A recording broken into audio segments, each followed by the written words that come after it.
मला जर तुला काही गोष्टी सांगायच्या नसतील तर तू मला भरीला पाडू शकत नाहीस। मलाही आवडत नाहीये छोटी आई।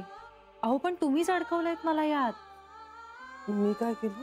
तुम्ही माझ्या बरोबर होतात असं सांगितलं की नाही आईजींना? हो मी असं सांगितलं। मी चुकले। पण माझं नाव का घेतलत मग तुम्ही? पण त्या क्षणी मला तुझ्याशिवाय दुसरं कोणी नाही आठवलं। पण ते खरं नव्हतं ना छोटी आई, असं का सांगितलं? चुकले मी। I am sorry. बस।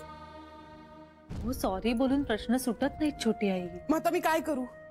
माझ्याशी बोला छोटी आई। इतर वेळी तुमची इच्छा नसताना मी तुम्हाला बोलायला लावलं नसतं। मला आवडत नाहीये तुम्हाला असा त्रास द्यायला, पण आई आजींसमोर माझं नाव घेऊन तुम्ही मला ह्यात अडकवलंयत। छोटी आई तुम्ही सुटलात पण मला तोफेच्या तोंडी दिलेत। मी काय उत्तर देऊ आई आजींना? सांगा ना। मी का घेऊ तुमची बाजू? या सगळ्या प्रश्नांची उत्तरं त्यांना देताना मला कारण माहिती असायला हवीत ना। मी काय सांगू त्यांना की का छोटी आई माझ्या बरोबर नव्हत्या? कारण त्यात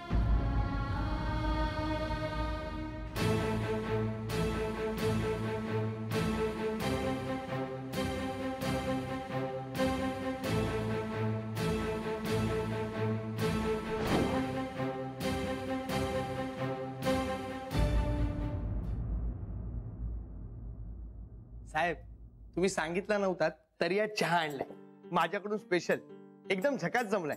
घ्या साहेब। का रे आज काय स्पेशल? तुम्ही इथे परत आलात ना। Thank you so much. इतके दिवस तुम्ही ऑफिस मध्ये असूनही नसल्यासारखे वाटायचं, आज पुन्हा तुम्ही या खुर्चीत बसलाय। खूप आनंद झालाय साहेब, अगदी मोकळ मोकळ वाटतंय। सॉरी साहेब, मला तसं म्हणायचं नव्हतं। That's okay. पण खरंच साहेब, म्हणजे मॅडम असतानाही छान वाटायचं, पण थोडं टेन्शन असायचं सतत। टेन्शन फक्त तुला होतं की कंपनीतल्या सगळ्यांना? तसं सगळ्यांनाच साहेब, म्हणजे मॅडम थोड्या शिस्तीच्या होत्या ना, आणि त्या कामाच्या आणि वेळेच्या बाबतीत इतक्या चोख होत्या की त्यांच्यासारखं आपल्याला जमेल की नाही याची शंका यायची साहेब। पण मानला आहे मॅडमला, त्यांच्या वयात आपल्याला चालता देखील येणार नाही। मॅडम अजूनही किती कष्ट करतात, अगदी शिस्तप्रिय आहेत मॅडम। अरे ती आहेत शिस्तप्रिय नंदन, पण तितकीच प्रेमळ सुद्धा आहे बरं का। म्हणजे ही कंपनी सुरू करण्यासाठी किंवा इनफॅक्ट ही कंपनी सुरू करण्याआधी सुद्धा आपल्याला शिस्तीत वागणं गरजेचं आहे याची जाणीव झाली होती तिला बहुतेक। म्हणजे आपण जे अनुभव घेतो त्यातनंच आपलं आयुष्य आपण घडवत राहतो ना। मला ही सगळी कंपनी रेडीमेड हातात मिळाली होती, त्यामुळे मी इथे जॉईन होण्याआधी इथली सगळी शिस्त किंवा इथे कसं वागावं हे सगळं सेट झालं होतं। हे जर सगळं इथं नसतं तर आज मी तुमच्याशी जो खेळीमेळीने वागतो ना ते वागणं शक्य झालं नसतं बरं का। त्यामुळे आई आजीची शिस्त ही खूप महत्वाची आहे। बरोबर आहे साहेब तुमचं, पण सगळ्यांना तुमच्या कामाच्या पद्धतीची सवय झाली आहे ना, म्हणून मॅडम बरोबर जरा जड गेलं असणार साहेब। पण नंदन तुला गंमत माहितीये का? म्हणजे माझ्यात आणि आई आजीमध्ये फारसा फरक नाही अरे, आम्ही खूप सेम आहोत। म्हणजे मी जो काही घडलोय ना तो सगळा आई आजीमुळेच घडलोय। अरे तिच्याच हाताखाली तयार झालोय। तिने मला घडवलं नसतं ना तर मला नाही वाटत मी हे इतकं सगळं अचीव करू शकलो असतो। खूप उपकार आहेत तिचे माझ्यावर। मॅडमचे तर सर्वांवरच उपकार आहेत, आणि हाच तर तिचा मोठेपणा आहे की हे ती कुणालाही जाणवून देत नाही। म्हणजे मी तुमच्यावर उपकार करते म्हणून मग तुम्ही माझ्या नियमांनुसार वागा असं कधीही म्हणत नाही। मी आई आजीकडूनच शिकलोय माणसांची किंमत ठेवायला। स्त्रियांकडे आदराने बघण्याचा दृष्टिकोन मला तिच्याकडूनच मिळालाय। म्हणजे 4 पुरुष मिळूनही जे करू शकणार नाही ते माझ्या आई आजीने केलंय असं मी म्हणूच शकणार नाही, कारण आई आजी ही फक्त व्यक्ती नाहीच आहे, ती एक संस्था आहे रे, खूप मोठी संस्था आहे। शी इज अन इन्स्टिट्यूट। खूप ग्रेट आहे माझी आई आजी।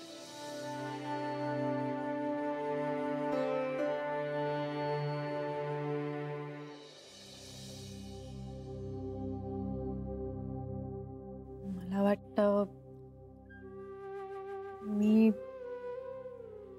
मी निघते आता।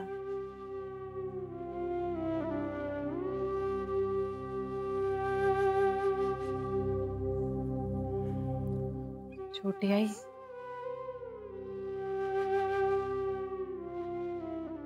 माझं लग्न होऊन मी या घरात आले ना, तेव्हा सगळ्यात आधी मोकळेपणाने तुमच्याशी बोलले होते मी. तुमच्यावर विश्वास टाकला होता. सासू असूनही सासू असल्याची जाणीव नाही करून दिलीत कधी. आणि मग मी मैत्रीण समजायला लागले तुम्हाला. त्या समजुतीमुळे हे असे खूप सारे प्रश्न विचारले मी. सॉरी, खरंच सॉरी. समोरच्याला अडचणीत टाकणारे प्रश्न विचारता आले म्हणजे घट्ट मैत्री असते, असं नसतं. हे कळलंय मला. तुम्हाला त्या प्रश्नांची उत्तरं द्यायची नाहीयेत हे समजून घेऊन ते प्रश्न न विचारणं म्हणजेही मैत्री असते ना.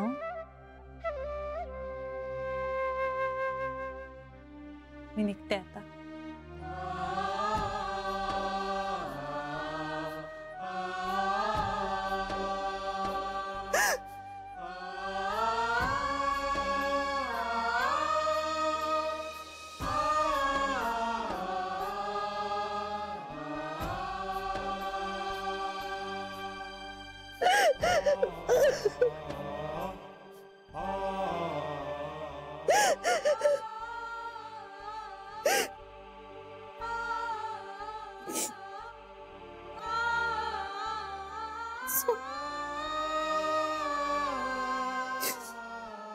खरंच सॉरी.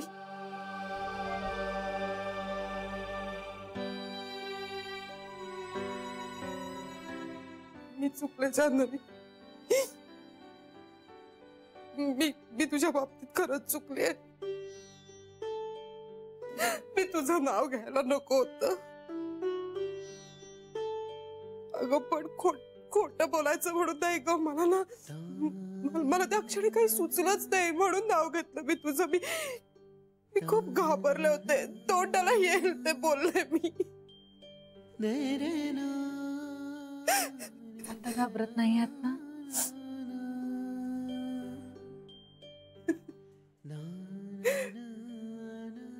आता काय नंतर काय. घाबरण्यात तर अर्ध आयुष्य गेलंय माझं. सतत भीती. काही चुकीचं बोलणार नाही ना मी. काही चुकीचं वागणार नाही ना. माझ्या तोंडून काही चुकीचा शब्द जाणार नाही ना. मनात सतत धास्ती, मनात भीती आणि चेहऱ्यावर मात्र हसत राहायचं. मी किती नॉर्मल आहे बघा. मला किती आनंद होतोय बघा. मला कसं काहीच वाटत नाहीये बघा म्हणून दाखवत राहायचं. जान्हवी जीव जातो ग माझा या सगळ्यात. माझा खरंच जीव जातो या सगळ्यात. पण तुझ्याशी मात्र मी मोकळेपणाने बोलू शकते. कारण तू कुठल्याही गोष्टीचा फक्त दोन बाजूनी चूक किंवा बरोबर एवढाच विचार नाही करत. त्या गोष्टीकडे ना सर्वांगाने बघतेस. आणि म्हणून मला खात्री वाटते तुझ्याबद्दल. हो ना, मग बोला ना माझ्याशी. मला माहितीये खूप दिवसांपासून तुम्हाला मला काहीतरी सांगायचंय. आणि छोटी आई प्लीज, योग्य वेळ आल्यावर मी सांगेन असं नका म्हणू. कारण योग्य वेळ वगैरे असं काही नसतं. आपण मनाशी ठरवलं की आपल्याला बोलता येतं. हो की नाही? मला माहित नाही. मला खरंच काही माहित नाही.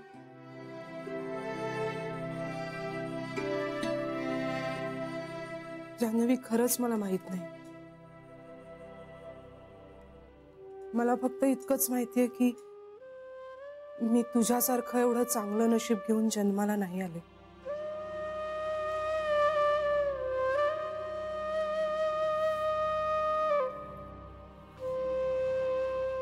माझे बाबा लहानपणीच गेले. आईने मग कसं बसं लहानाचं मोठं केलं मला. जान्हवी, तुला काय वाटतं? आपल्या आईंना मी का आवडले असेल? मला चांगला स्वयंपाक करता येतो म्हणून तर तेवढंच येतं. पण मला आईला खूप वाटायचं की मी शिकावं, मी खूप मोठं व्हावं.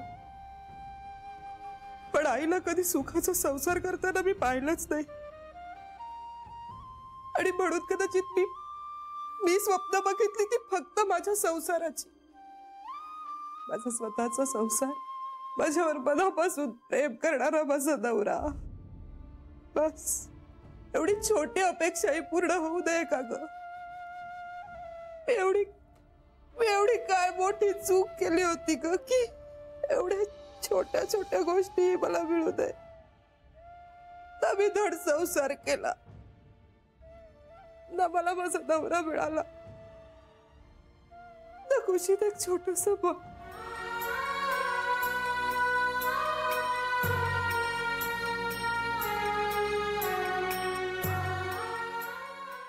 होतं ग चांदवी. एक छोट बाळ हवं होतं मला.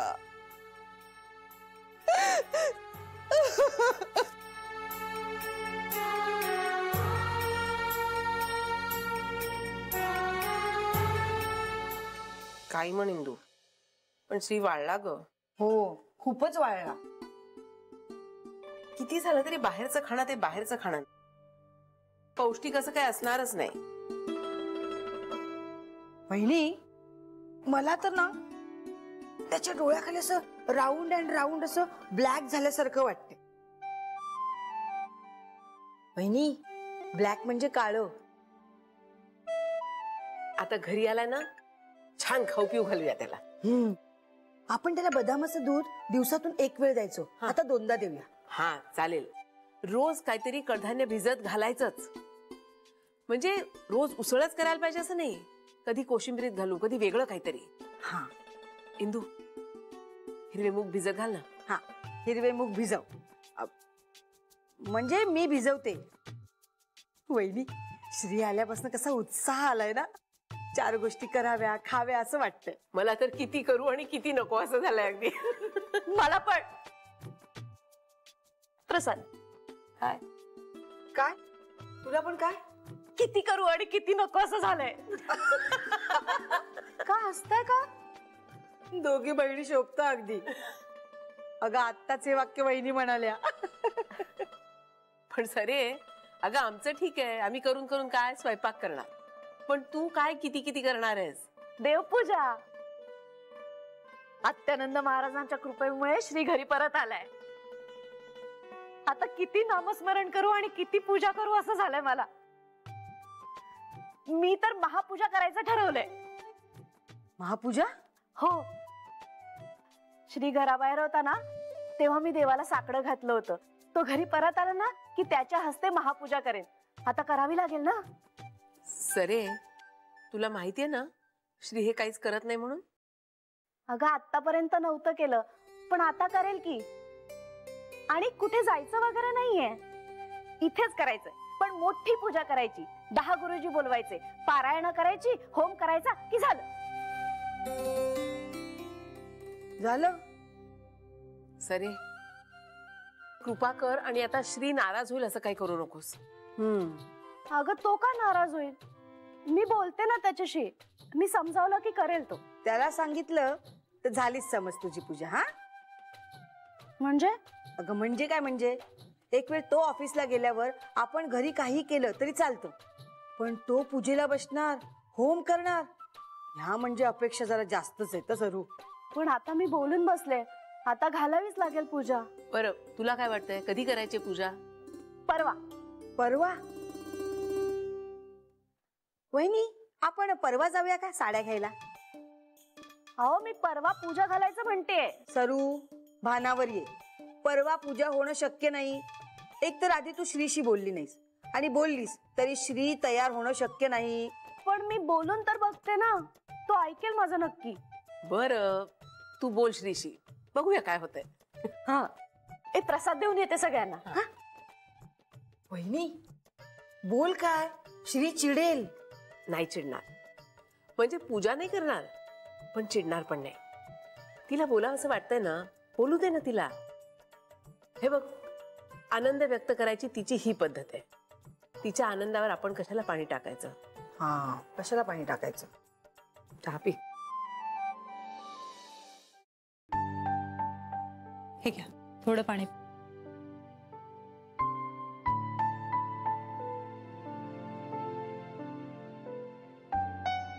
बरं वाटतंय आता? आता खरंच खूप बरं वाटतंय. खूप वेळासारखं काहीतरी बडबडले का ग मी?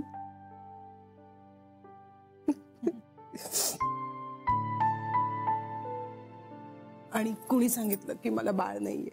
श्री आहे ना, श्री बाळच आहे माझं. आणि तुला माहितीये का, श्रीचे सगळ्यात जास्त लाड ना मी केले.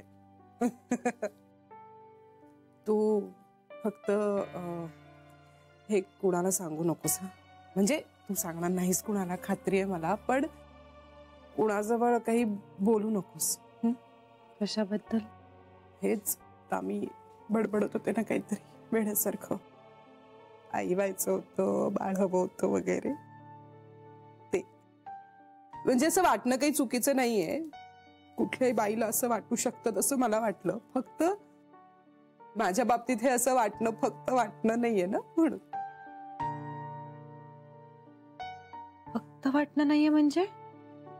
मला नीट कळलं नाही छोटी आई. म्हणजे तू तू लक्ष नको ना देऊस माझ्याकडे. मी म्हटलं ना, मी अगं मगाचपासून ना मी काहीतरी वेड्यासारखं बडबडतेय. तू खरंच नको लक्ष देऊ. तू विसर ना हे सगळं. मी विसरते की नाही? म्हणजे मगाचपासून आपण काय बोलत होतो, तू मला काय विचारत होतीस, तुला मला काय सांगायचंय, मी खरंच सगळं विसरून गेले. तू विसरून जा. आणि खरंच तू अशी अशी काय बघतेस माझ्याकडे? अगं मी खरं सांगते तुला, विसरणं खूप चांगलं असतं अगं. म्हणजे आपण विसरलो ना की डोळ्यांना असा लगाम बसतो, ते वाहत नाहीत. डोळे वाहिले नाहीत की आपल्याला दुःख होत नाही. आपल्याला दुःख झालं नाही की आपल्याला प्रश्न पडत नाहीत. म्हणून विसरणं चांगलं असतं असं हे म्हणतात. याने मला सांगितलंय सगळं विसरायचं असतं म्हणून. तू चिडलीयस का माझ्यावर? नाही चिडले. मला वाटलं चिडलीयस. पण आई चिडतील ना आता तुझ्यावर. सॉरी. मी खरंच तुझ्यावर सगळं ढकलून इथे निवांत बसली आहे. तू रागावू नकोस हा माझ्यावर. देव बरोबर शिक्षा करेल मला. आता काय शिक्षा करणार आहे तो मला? आधीच त्याने खूप मोठी शिक्षा देऊन ठेवली आहे मला. मी मूर्ख आहे. मी त्यातून काही शिकले नाही. I am sorry. माझ्यामुळे तुमची ही अशी अवस्था झाली आहे. मला समजून घ्यायला हवं होतं तुम्हाला. हे असे इतके प्रश्नांवर प्रश्न मी विचारायला नको होते. अहो किती काय काय आहे तुमच्या मनात. माझंच चुकलं. अहो हे इतकं सगळं साठलंय तुमच्या मनात, ते असं एकाच वेळी सगळं सांगून टाकावं ही अपेक्षाच ठेवायला नको होती मी. तुम्हाला जेव्हा कधी वाटेल तेव्हा माझ्याकडे येऊन मन मोकळं करा. हा छोटी आई, एक गोष्ट सांगते तुम्हाला आज. आता काही झालं तरी मी तुमच्या बरोबर आहे कायम.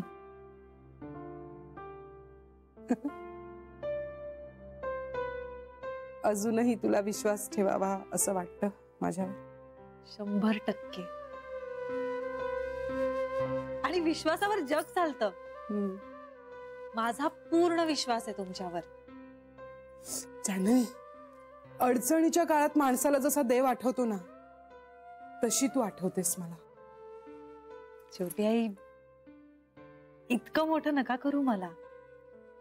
आपण माणूस म्हणून एकमेकांना समजून घेऊया.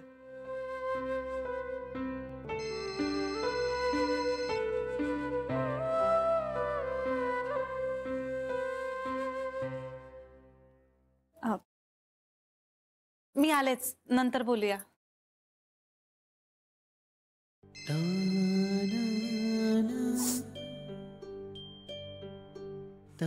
हॅलो. मी कशी आहे ह्याने खरंच तुम्हाला काही फरक पडतो? मग मी बरी आहे.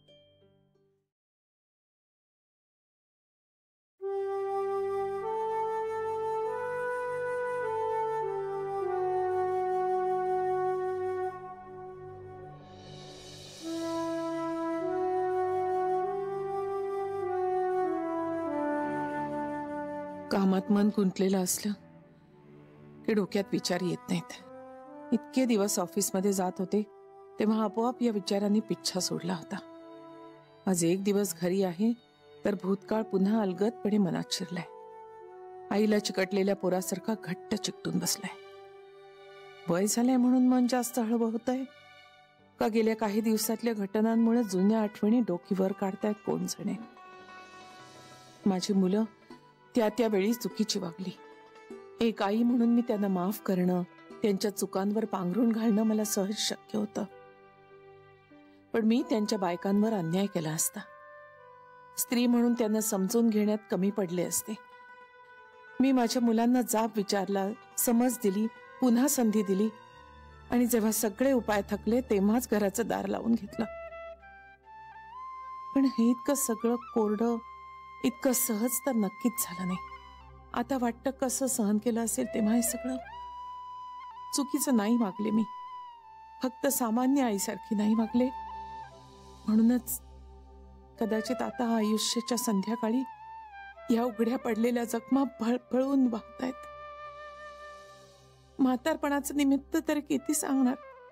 खरी गोष्ट ही आहे की मुलं सोडून गेल्याची खंत, ती पोकळी खूप खूप जाणवतीये.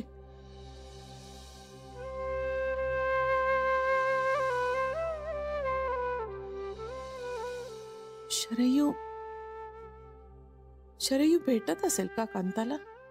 का अशी शंका मनात येते? खरं तर अजून काहीच कळलेलं नाहीये. काय करावं तिच्या बाबतीत? कसं समजवावं तिला?